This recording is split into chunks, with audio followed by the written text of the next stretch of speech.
Senator Panfilo Lacson ang nag-utos sa pagpatay kay PR man Bubi Dacer at sa driver niyang si Emmanuel Corbito.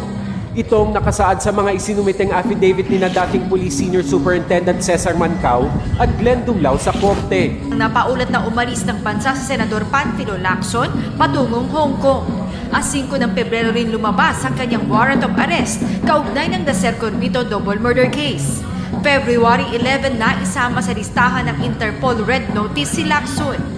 Sa ginawang tracking noon ng NBI, mula Guangdong, China, nagpunta sa Macau si Lacson noong January 18. Gumamit pa umano siya ng Philippine passport at nagrenta ng kotse paalis ng Zhuhai City papuntang Macau.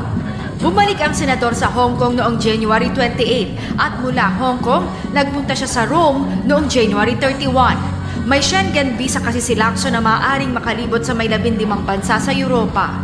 Pagkatapos ma-monitor sa Rome, nawala na sa tracking ng NBI si Lacson.